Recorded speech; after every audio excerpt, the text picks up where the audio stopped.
పాప చెప్పింది ఒడ్లో పురుగుల మందు కలుపుకొని తిని చనిపోయాడని. ఒడ్లు తిని చనిపోవడం ఏంటి పారు? తను ఆ రోజు చెప్పడానికి ట్రై చేసింది ఈశ్వర్, కానీ నేనే తప్పుగా అర్థం చేసుకున్నాను.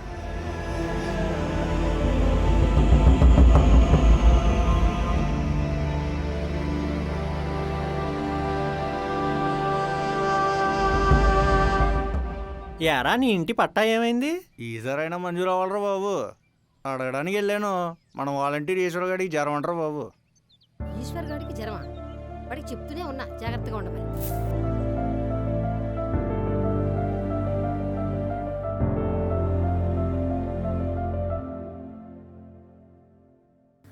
ప్రాణాల మీదకి వచ్చినా పట్టించుకోడు. అదే స్కూల్ పట్టుకుని ఆలాడుతూ ఉంటాడు. ఎంత చెప్పినా వినడు. తిండి తిప్పలు లేకుండా ఎండిపోతున్నాడు.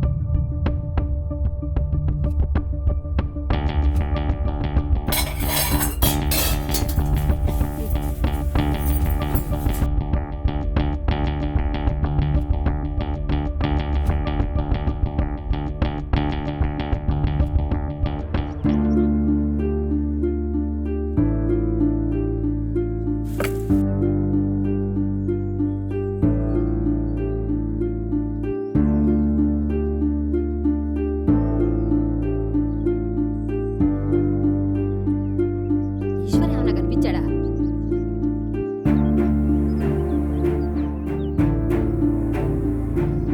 వీడెక్కడ ఉన్నాడో ఏమిటో.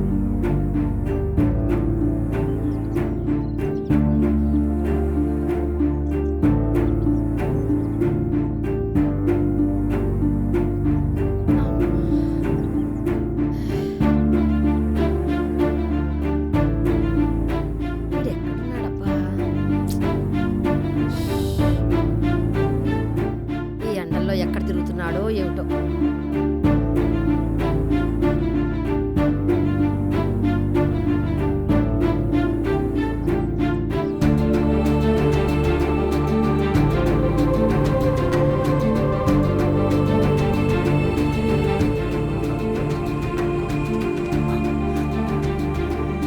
అసలు ఎక్కడికి వచ్చింది?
రారా ఈశ్వర్, కూర్చో.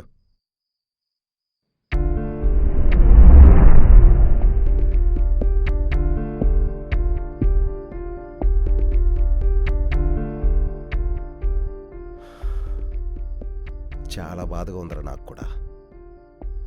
ఈ చావులేంటో ఆత్మహత్యలేంటో. రైతులు మన రాష్ట్రంలో ఎప్పుడు ఆనందంగా ఉంటారో ఏంటో. ఈ గవర్నమెంట్ పాలసీలు ఇంకొంచెం మార్చాలరా బాబు.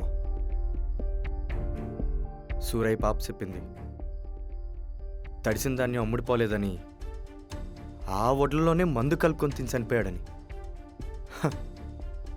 ఒడ్లు తిని చనిపోవడం ఏంటండి? నేను విన్నానురా, నాకు కూడా చాలా బాధగా ఉందిరా.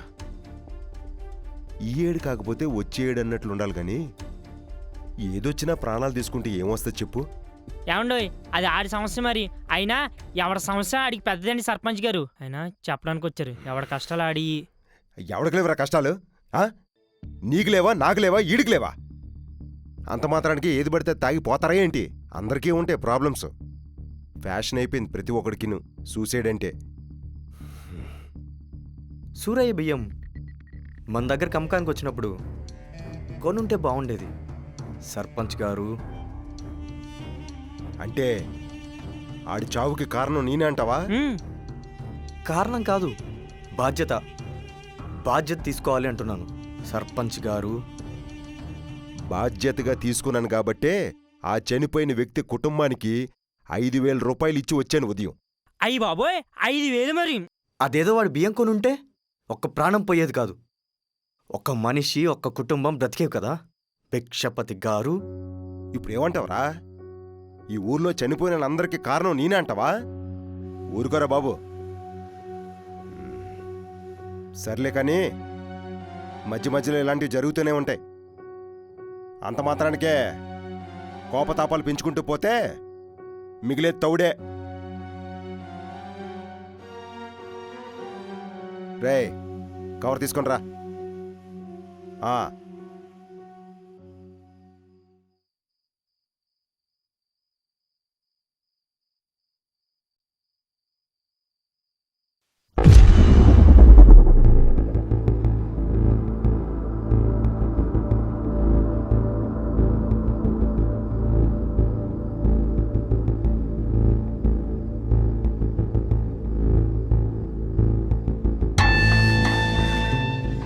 ఇన్నాళ్ళు స్కూల్ రీఓపెన్ చేయడానికి నీ రూపాయి మాత్రమే కావాలని గోతికాడ నక్కలా కాచుకొని కూర్చున్నాను. నాకు నిన్ననే అర్థమైంది. నీ రూపాయి తీసుకొని మా అమ్మా నాన్నల ఆత్మాభిమానాలు నమ్ముకున్నాను.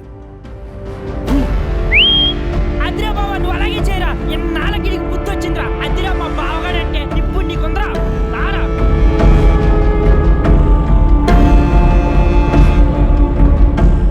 ఈ రోజు నుంచి నీకు కొందరా. నీ పట్టణం స్టార్ట్ అయిందిరా. అరే మా బావగాడేంటో నీకు చూపిస్తాడురా.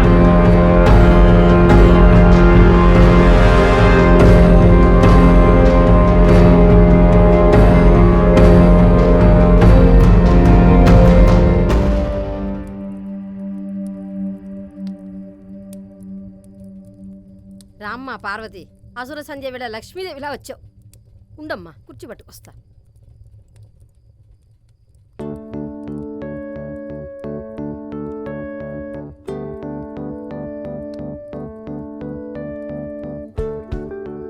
అయ్యో ఇవన్నీ నీకెందుకమ్మా? లే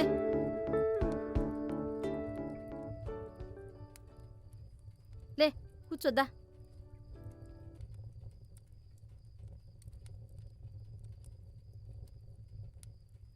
అమ్మ మీరు రాజమ్మ కదా? అవునమ్మా. నేను నిన్న మిమ్మల్ని చూసినా. అదే ఈశ్వర్ని కలవనికి మీరు స్కూల్ దగ్గరకు వచ్చినారు కదా? అవునమ్మా. అమ్మా మీకేమైనా మనసులో రందుందా? ఈశ్వర్ వల్ల కానీ ఇంకేమైనా? ఇంటి సమస్య చెప్పండి అమ్మా, పర్లేదు. ఇవన్నీ ఎప్పుడు ఉండేవేలే కానీ నువ్వు చెప్పు. నీకు ఈశ్వర్తో ఏ సమస్య లేదుగా? ఆహా అట్లాంటిదేం లేదమ్మా. ఈశ్వర్ తన చిన్నప్పటి నుండి ఈ ఊరిని, ఈ ఊళ్ళో ఉన్న జనాల్ని ఎప్పుడూ విస్మరించలేదమ్మా. పైపెచ్చు తన జీవితాన్ని త్యాగం చేశాడు. వాళ్ళ అమ్మా నాన్నలు కూడా అంతే. ఆ ముదరష్టపు స్కూలు మొదలెట్టిన దగ్గర నుంచి అన్నీ కష్టాలే.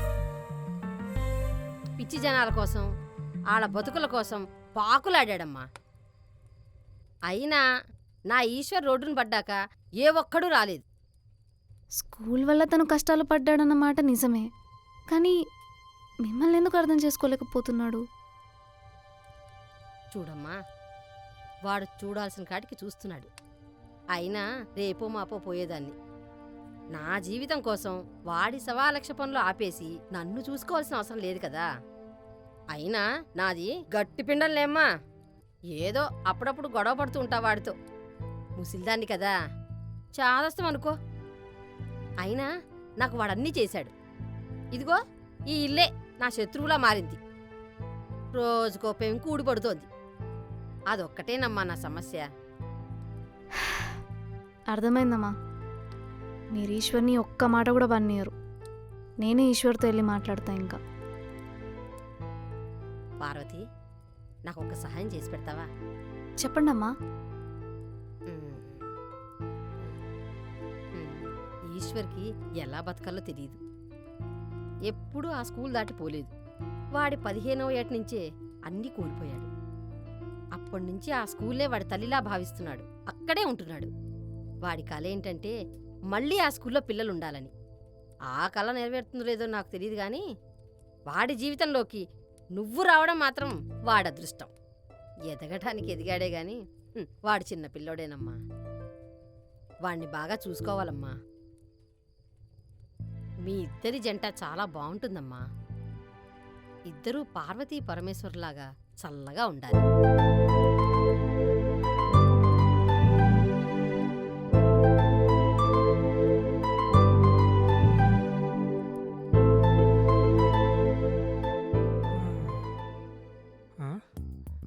అమ్మయ్య, జానికం పడుకుంది. రే సంబరం, డోర్లని మూసేసావు కదా? మూసేశానప్పా. ఆ, అయితే మనం మాట్లాడేసుకోవచ్చు అనమాట. ఆ, అరే నీ మంగ ఏమంటుందిరా? ఆ, చిచ్చి ఇంతకీ నీ మంగ గురించి చెప్పరా. అదే నీ bathroom love bed first side అబ్బా. ఇప్పుడిప్పుడే మాది గట్టి పడుతుందప్పా. ఓ ఆహా.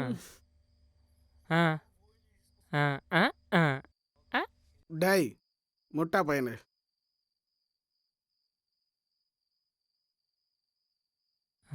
ఎలికేమైందిరా? ఏమండి ఈరోజు మా బావగాడు ఏం చేసాడు చెప్పనా? ఏం చేశాడు? డబ్బులు తీసి బెక్స్పతి గడి మొక్క మీద ఇలా కొట్టాడు. ఏయ్! ఆ, ఛీ! ఛీ! ఆ, రేయ్ ఎడగొట్టు. ఛీ! దొరికిందా? ఇప్పుడు ఏమైందని అలా ఉన్నావు? ఆ భిక్షపతికి వార్నింగ్ ఇచ్చి మంచి పనే చేసినావు. అయినా ఇంకేం ఆలోచిస్తున్నావు? ఏమో పారు, లోపలేదో తెలియని గిల్ట్ ఫీలింగ్. అన్నీ అవే అవుతాయి. ఇప్పుడిప్పుడే మన ఊర్లో మంచి పనులు జరగడం మొదలయ్యాయి. నీకోటి చెప్పాలి పారు, చెప్పేశ్వర్. నేను కూడా మంచోని కాదేమో అనిపిస్తుంది. అసలు ఇన్నాళ్ళు చేసిందంతా నా స్వార్థం కోసమే. ఆ భిక్షపతిగాడు ఎన్ని తప్పులు చేశాడో నేను కూడా అన్ని తప్పులు చేసినట్టే. ఇప్పుడు వరకు అసలు చేసిందంతా దేనికి చేస్తున్నాను కూడా నేను మర్చిపోయే స్టేజ్లో ఉన్నాను.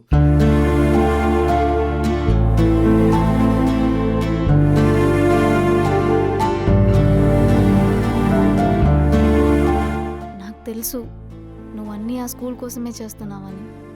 అయినా ఇక్కడ ప్రాబ్లం మంచి చెడులది కాదు ఈశ్వర్. ఇంకా చాలా ఉన్నాయి. అవన్నీ నీకు ఇప్పుడు చెప్పినా కూడా అర్థం కావు. పోరా బొండంగా. ఆ? పొరా పంటోడు. అసలే మాడు చాలా ఎమోషనల్గా ఫీల్ అవుతున్నాడు. ఏం పర్లేదు పారు, నీకు తోడుగా ఇక్కడే ఉంటా. మీరు కిందకి పోతే నేను ఓదార్చాలరా. అప్పన హైదరాబాద్ పోలామా? మా నాన్నకి చెప్పి ఓసిడి మటర్ ప్లాన్ చేస్తా. ఇంత రొమాంటిక్ టైంలో అంత వైలెంటేషన్ ఎందుకు? వేనా నే పోరే డే ముట్టల్ ఛీ! వాడా ఒరే, ఒరే, వదలరా. రేయ్, వాడా. ఆ, రే ఆగరా వెంకీ. ఆ. రే పోరా. ఊరుకోరా బా, నేను చెడ్డీలు ఉతుక్కోవాలి.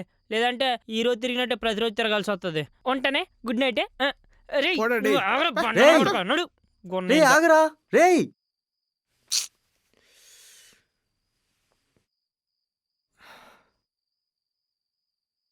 సరే పారు, నేను కూడా బయలుదేరుతాను.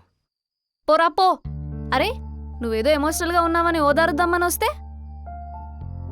పారు, చెప్పండి పరమేశ్వర్లు. ఏముంది ఇంకా? ఏరా అసలు నీకు బొత్తిగా రొమాంటిక్ సెన్సే లేదా? అలా పైరగాలి వీస్తుంటే టెర్రస్ మీద ఒక అమ్మాయితో రొమాన్స్ చేయాలని మా హైదరాబాద్లో ఎంతమంది ఫ్యాంటసీయో తెలుసా?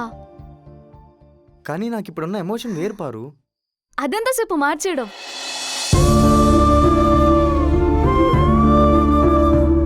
ఏంటి చాలా? అంటే థ్యాంక్ యూ పారు. ఎందుకు ఈశ్వర్? నాకు తెలుసు పారు, నువ్వు ఈ ఊరికి నా కోసమే వచ్చాను తెలిసిపోరు.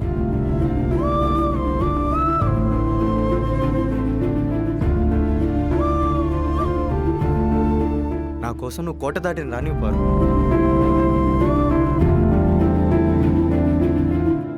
నాకు తెలుసు, అది నీ కళ్ళలో కనిపించడమే కాదు, నా గుండెల్లో మాటి మాటికి వినిపిస్తుంది కూడా.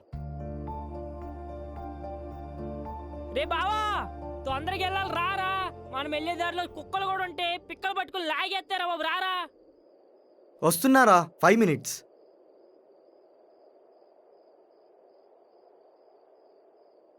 అవును ఈశ్వర్, నేను నీకోసమే వచ్చాను, కానీ సాంబారు ఎక్కడున్నారా? సరే పరు, జానకం లేచినట్టుంది. రేపు మళ్ళీ మనం మాట్లాడదాం, సరేనా? సరే, ఉంటా. బాయ్.